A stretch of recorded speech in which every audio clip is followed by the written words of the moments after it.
I always used to wonder what what being Indian means, as in when can you identify yourself like as a proud Indian? Um, when when you when you like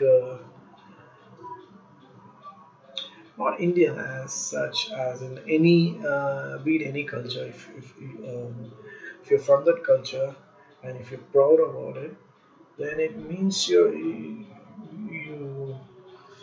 actually more rooted to your culture, right? And if you're not proud of where you're coming from, it means you're not rooted, and you don't really have any respect for your culture. Like that's what I think it is.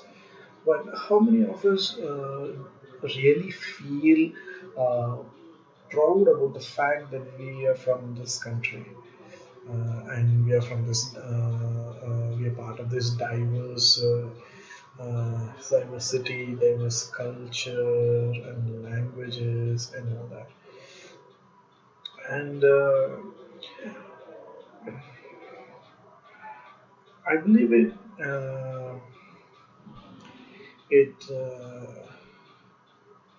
people in uh, people at the high levels, the positions, very high positions uh, in the country, should set an example, so that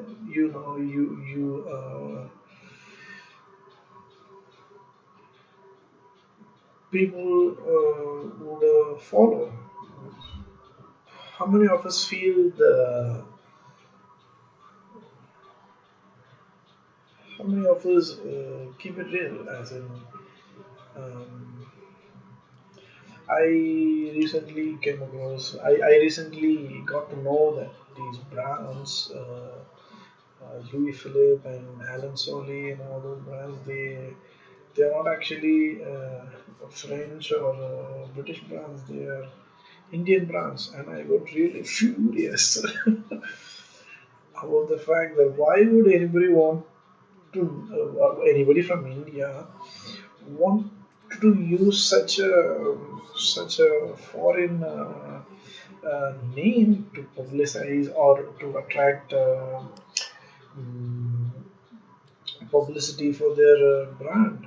Uh, don't they have a responsibility? I mean, isn't it deceiving? Isn't it deceiving people with fancy names? First of all, you don't consider Indian names fancy in the first place. You don't have any self-respect, right? That's what it is. You would you name your son or your daughter Louis Philippe, Alan Soli? I mean, if you're a Christian born in India, maybe I don't know, but Louis Philippe, seriously, Louis Philippe is French name. It's obvious, right? Why would you want to name your brand? I googled and found out that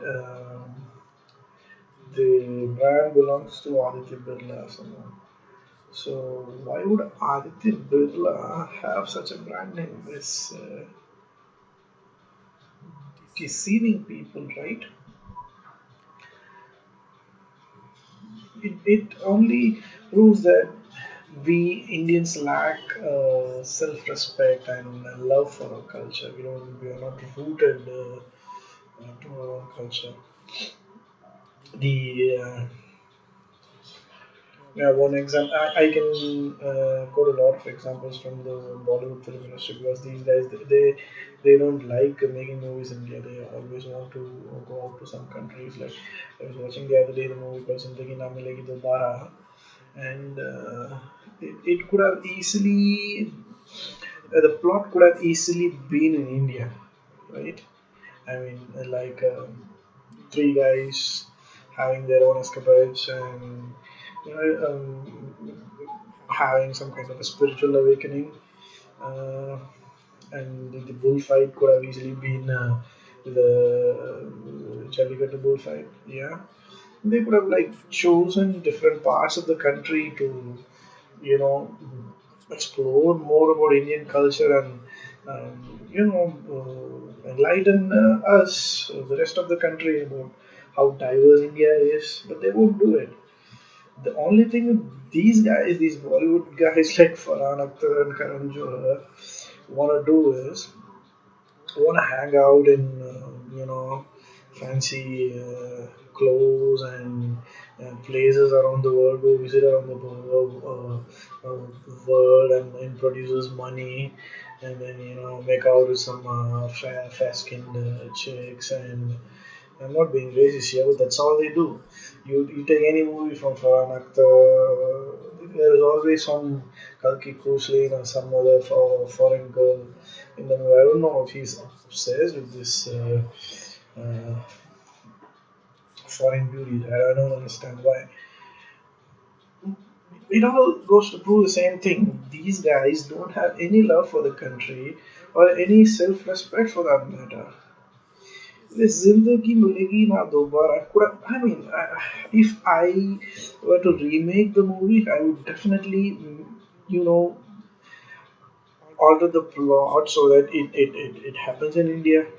It's somewhere.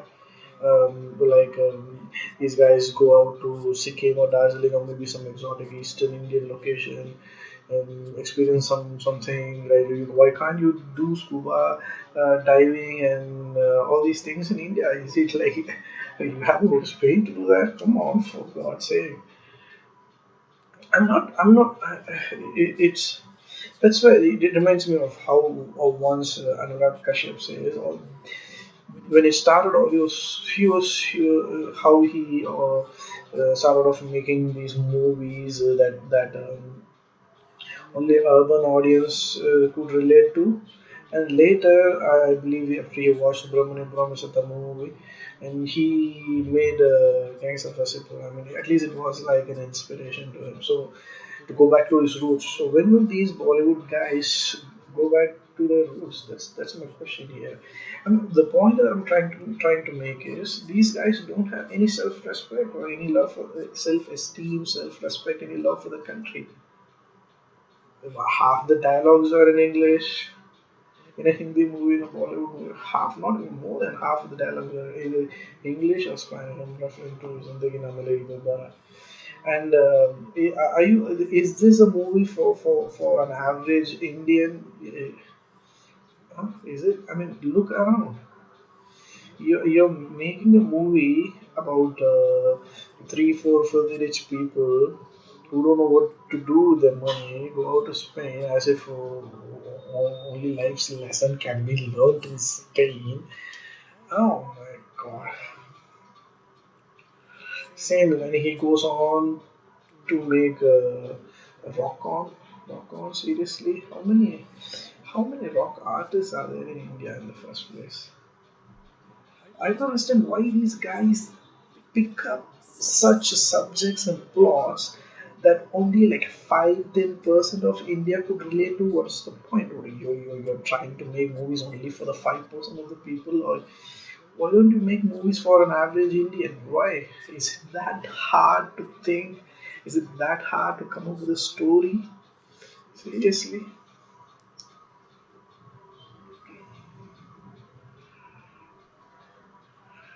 Anurag Kashyap is okay. He makes nice movies. I mean, movies about people, normal people, not about like celebrities. Movies. India is already a poor country.